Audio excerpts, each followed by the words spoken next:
One thing I see with Orlando sellers all the time is this: they know pricing matters, but they don't always realize how much the first price affects everything that happens after the home goes live. A seller might say, let's list a little high and see what happens. And I get why. Nobody wants to leave money on the table. You want room to negotiate. You want to see if a buyer will pay the number you have in mind. That sounds good on paper. But buyers don't judge your home by what you want. They judge it by what else they can buy. They're looking at price, photos, condition, monthly payment, roof age, insurance concerns, days on market, and every other home in the same search range. So if the price feels off, a lot of buyers won't schedule a showing just to confirm it. They'll move on. That's why pricing your Orlando home is not about picking the highest number you can justify. It's about choosing the price that gets serious buyers to take the home seriously. I'm Tyler Gibson with the GPG Team.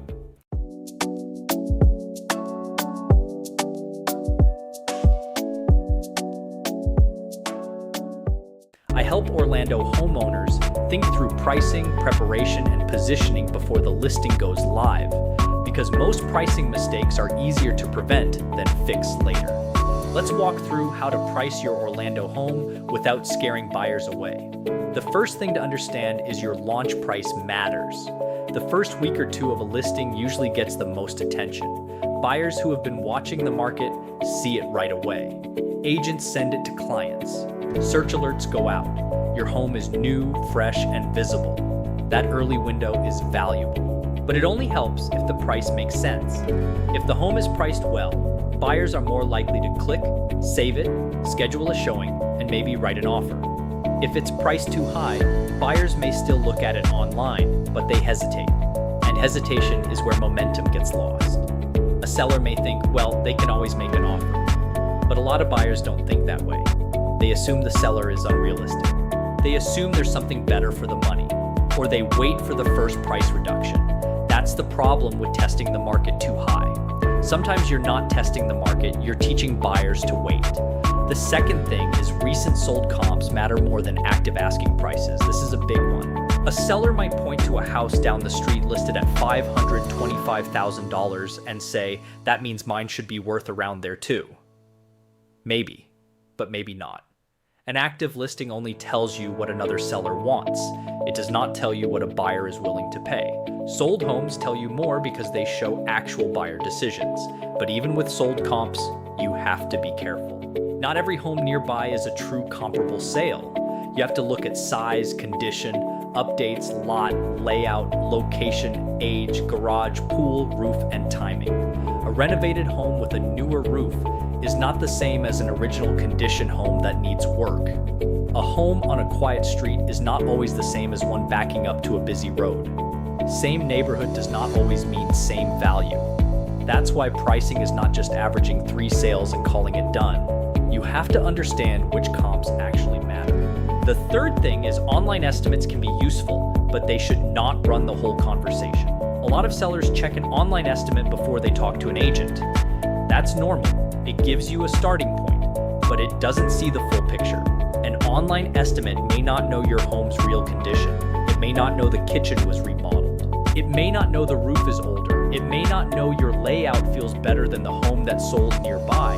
It also may not understand what buyers are reacting to right now in your specific part of Orlando. So use online estimates as one piece of information. Do not treat them like the final answer. The fourth thing is buyer search brackets. This is simple, but it matters. Most buyers shop online with price filters. They search up to $400,000, or $500,000, or $750,000. So if your home is listed at $505,000, you may miss buyers who cap their search at $500,000. Now, that does not mean every home should be priced just below a round number. Sometimes the value supports going higher, but you need to understand how the price affects visibility. A few $1,000s can change which buyers see the home. And if the right buyers never see it, the price is working against you. The fifth thing is the Orlando market itself. Orlando is not one simple market. A pool home in Dr. Phillips is not the same as a condo near downtown Orlando. A newer home in Lake Nona is not the same as an older home in Conway. A Winter Park property may compete on location and character. A home near new construction may have to compete with builder incentives. So broad market headlines only tell part of the story. The real pricing question is more specific. What is happening in your neighborhood? What are buyers comparing your home to? How much inventory do they have at your price point? Are similar homes going under contract quickly, or are they sitting? That's where the real answer is. The sixth thing is condition. Price and condition have to match. If you price near the top of the market, buyers expect the home to feel like a top of market home.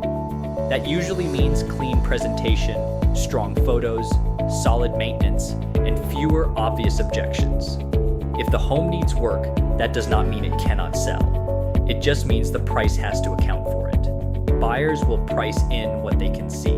Old flooring, dated kitchens, worn paint, roof concerns, HVAC age, landscaping, odors, clutter, all of that affects buyer confidence. You do not need to renovate everything before listing. That can get expensive fast, but you do need to be honest about how the home compares, because buyers will be. The seventh thing is knowing when to adjust. If your home is getting plenty of online views, but very few showings, that tells you something. If buyers are touring, but nobody is writing an offer, that tells you something too. If the same feedback keeps coming back, or competing homes are going under contract while yours sits, you may need to revisit the price. A price adjustment should not be emotional. It should be based on market signals.